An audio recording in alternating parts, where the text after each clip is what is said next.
خواتاتي كي دايرين؟ لاباس عليكم؟ هانين. تنتمنى دائما انكم تكونوا بالف خير، وتحيه كبيره لجميع متتبعين ومتتبعات قناه شهوات مريم. ودائما كما العاده اليوم غادي نشارك معكم احلى كيكه واروع كيكه، لا في الشكل ديالها ولا في المذاق ديالها، ودائما بمكونات اللي هي بسيطه ومتوفره عندك في البيت، وفي نفس الوقت صحيه لوليداتكم وليكم، وتفرحوا بها حتى العائله والضياف واللي عزاز عليكم. وان شاء الله اش غادي نقول لكم راها روعه روعه روعه، وانا اكيده انكم الا جربتوها غتولوا مدمنين عليها. ونبداو على بركه الله. وغنبداو على بركه الله. بالنسبه للمقادير اللي غادي نحتاج في هذا الكيك الغزاله والرائعه كما تشوفوا، عندي هنا قبيصه الملح، غنحتاج 3 البيضات، كاس لا ربع عنبه ديال سنيده يعني كاس ما عامرش، غنحتاج نص كاس تاع الزيت. الكيكه البنات قد ما نقصوا الزيت فتطلع الكيكه غزاله. غنحتاج نص كاس ديال الماء، كما تشوفوا راه كلهم كيسان ديال العنبه يعني بالعبار ديال العنبه. عندي هنا معلقه ديال الخل، غنحتاج واحد ياغورت فاني، وغنحتاج 2 خمارات من وزن 8 غرام، وغنحتاج واحد الساشيه ديال السكر تاع فانيلا من وزن 7.5 غرام. ودائما الطحينه البنات انا الله عبرت هنا كويس، باقي ان شاء الله غادي نعبر معكم باش غنعطيكم المقادير مضبوطه. اما هنا البنات كما تشوفوا فعندي الفواكه الجافه، كما تشوفوا هنا عندي شويه ديال الشكلاط ديال الخاص بالكوكيز ديال الاطفال، عندي شويه الكركاع، شويه الزبيب، شويه حب الملوك اليابس، راه تيتباع هذا الشيء البنات في المحلات الخاصين بالحلويات. عندي شويه ديال اللوز. اول حاجه قبل ما نبدا الكيك ديالي البنات هو خاصني انا نقطع هاد الفواكه الجافه، غنقطعهم بحال هاد الشكل هاد البنات، يعني غنحاول انني ما نقطعش صغير وما نقطعش كبير بزاف بحال هكا. علاش البنات؟ باش ما يهبطولياش في الكيك ديالنا لداخل، لانني ان شاء الله انا بغيت يبقاو ليا غير من الفوق هاد الفواكه الجافه، باش قلت لكم راه تتجي واحد الكيكه اللي غزاله ورائعه لا في الشكل ديالها ولا في المذاق. وتتبعوا معايا مرحله بمرحله ان شاء الله راه غادي تنجح لكم. خاصكم غير تتبعوا القياس، وانا ان شاء الله بحول الله غادي نعطيكم مقادير مضبوطه، لان بزاف البنات تيقولك تنديروا هاد الفواكه هادو تنبغيوهم غير من الفوق، ولكن للاسف راه تيهبطوا لينا من التحت. وكما قلت لكم انا في الحقيقه بغيت يبقاو لي غير من الفوق باش تيجي واحد المنظر اللي هو اكثر من رائع. بالنسبه للوز هكا غادي نمشي البنات به، حتى بالنسبه لحب الملوك غادي نقطعو على هذا الشكل تقريبا غير على 2، الا كانت الحبه كبيره غادي نقطعها على 3، وغنبقى على هاد الطريقه هذه حتى تنكمل القطع ديالي كامل ان شاء الله. صافي هنا كملت القطع. بالنسبه للزبيبه البنات ما قطعتوش لانه عندي صغيور يعني ما نحتاجش غادي نقطعو صافي. والشكلاط غنخليه حتى هو هكاك صافي. وغادي نخلط هاد المكونات كامله، هاد الفواكه هادو غنخلطهم كاملين باش ان شاء الله غادي نبدا باش نمشي نحضر الكيك ديالنا. صافي كما قلت لكم عندي قبيصه هنا ديال الملح، غنزيد عليها 3 البيضات، غنحاول نخفق البيض مزيان بهذا الشكل، حيت البنات قد ما خلطتوا الكيك ديالكم قد ما دربتوه بالذره الكيك ديالكم تيطلع زوين وناجح وصادق 100%، وتيجيكم مفشفش. وانا تنخلط البيضه البنات غنحاول نخوي سنيده بلا يدي ما توقف على التحراك.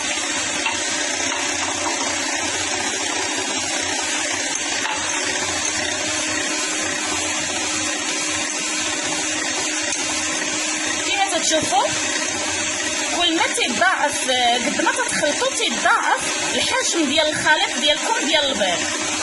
ودائما الزيت البنات ما توقفوش في التحراك، راه الزيت هي من اسرار ديال الكيك باش تيخسر، لان كاينين بنات بزاف اللي تيقول لك تنخرجوا الكيك.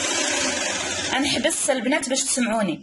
دائما فاش تكونوا تطخوا الزيت يديكم ما توقفش على الضريب ديال الكيك، لان زيت تتكون الكيكه تطيب، تتشوفوا راها طابت تبارك الله وطلعت. ان فوا تخرجوها من الفران تتفشليكم، يعني تتهبط.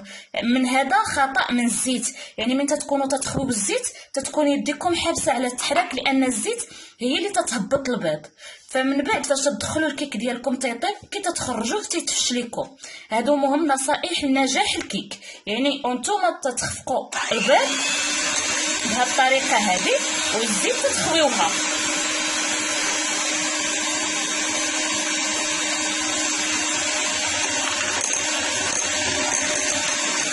ضروري الكيك البنات خاصو يضرب واحد 15 دقيقه ولا 10 دقائق على الاقل. من بعد غندير عفوا سمحوا لي البنات غنزيد الماء لانه تفك ليا تقريبا كما قلت لكم راه غير نص كاس تاع الماء. ها هو نص كاس تاع الماء.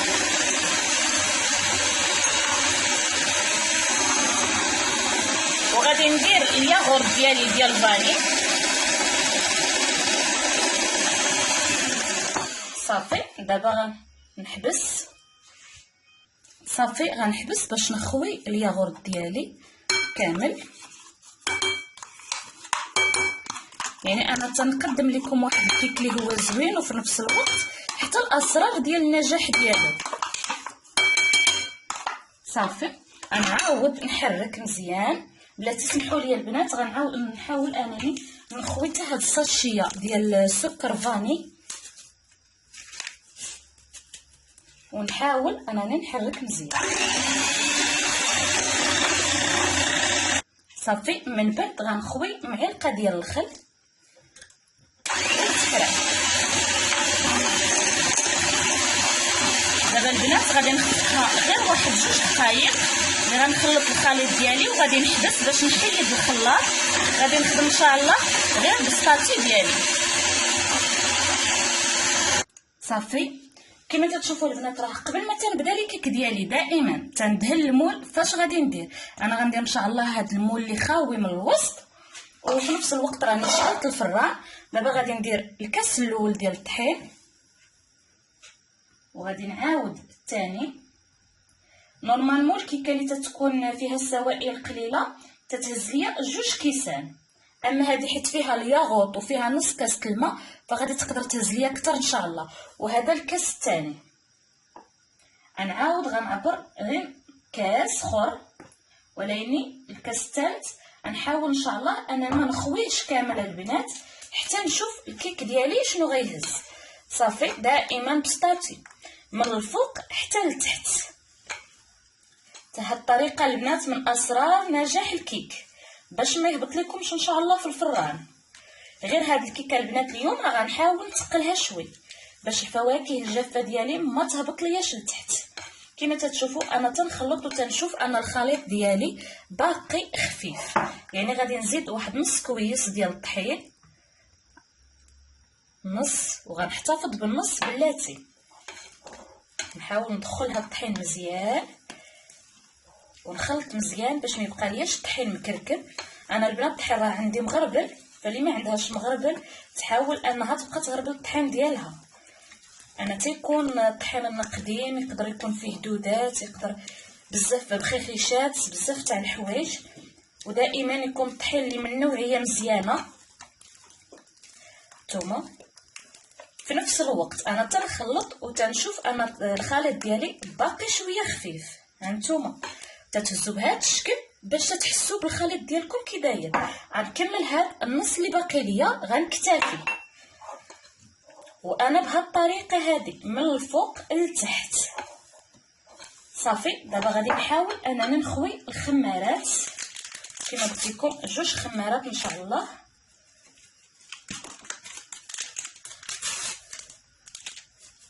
وتيجي هذا الكيك اسفنجي.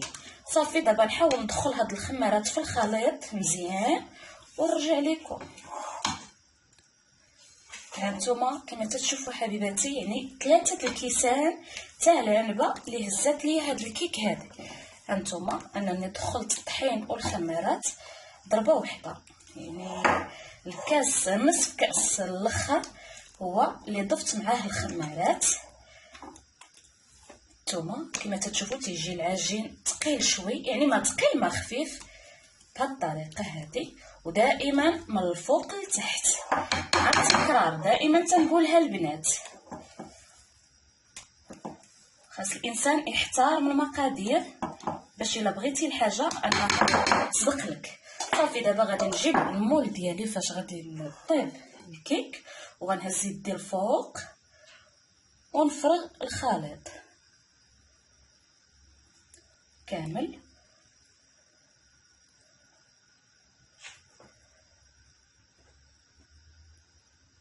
صافي من بعد ما تنفرغ الخليط تنقادو بهذا الشكل باش الخليط ديالي يتقاد.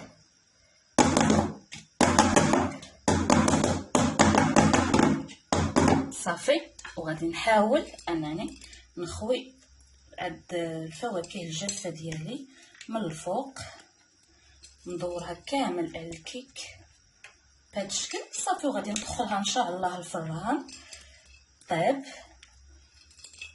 ونرجع لكم حبيباتي بعد ما طيب الكيك ديالنا. الحقيقه تيجي واحد الكيك اللي هو لذيذ بزاف، وحتى فاش بعد ما تيطيب الشكل ديالو تيشهيك قبل ما تذوقيه. صافي كما تتشوفوا حبيباتي ها الكيك ديالي طاب. كما تتشوفوا انا خرجته شاركته معكم، يعني كلشي شاركته معكم خطوه بخطوه. بالنسبه ان شاء الله لان خاصني نحيدو سخون، غادي عندي هنايا واحد المعلقه ديال العسل، غادي نخلط معاها واحد راس معلقه ديال لاغوند ديال المونك، وغادي نسخن هاد العسل باش يطلق ليا مزيان بما نحيد الكيكه ديالي من المول. هيا كما تشوفوا حبيباتي انني حيدتها بسهوله من المول، يعني بلا ما تكسر بلا ما يطرى ليها حتى شي حاجه. دابا غنديرها ان شاء الله في الطبق فاش غتقدم. صافي وغندهنها بهذا العسل اللي سخنت. فاللي ما عندوش العسل يعني بحال غادي تشكل تسقى، فاللي ما عندوش العسل ممكن انه يدير الناباج، اللي ما عندوش الناباج ممكن انه يدير الكونفيتير، يعني اي حاجه متوفره عندك دائما مع شيوات ام مريم، شي حاجه اللي ما كايناش فيها صعوبات، اي حاجه متوفره عندك في الدار ممكن تقضي بها، ما تحتاجش شي صعوبات ولا شي حاجه. صافي غادي نحاول انني نخوي عليها هاد العسل كامل تسقى به باش يعطينا اللمعان لهاد الفواكه الجافه اللي بعد ما تحمرات في الفران. في الحقيقه وفي نفس الوقت راها صحيه لوليداتكم، يعني وتفرحي بها حتى الضيوف ديالك والعائله ديالك، لانها في الحقيقه جد سهله وفي نفس الوقت اقتصاديه، يعني بمقادير اللي متوفره عندك في الدار. صافي وغادي تشوفوها معايا ان شاء الله في طبق التقديم. وانتم حبيباتي يعني بعد ما سقيتها وهي سخونه بالعسل ولاغون ديال المونك، تنتمنى هذا الكيك ديالي اليوم ينال اعجابكم. وما تنساوش الى عجبكم الفيديو ما تنساوليش لي لايك والكومونتير الزوينه، ودائما شكرا على التشجيعات ديالكم، ودائما تنتمنى وصفاتي ينالوا اعجابكم. وما تبخلوش عليا بلي لايك البنات، لي لايك البنات، وراكم عزاز. واش غنقول لكم، يلا تهلاو في راسكم ومسلمه عليكم في وصفه اخرى ان شاء الله.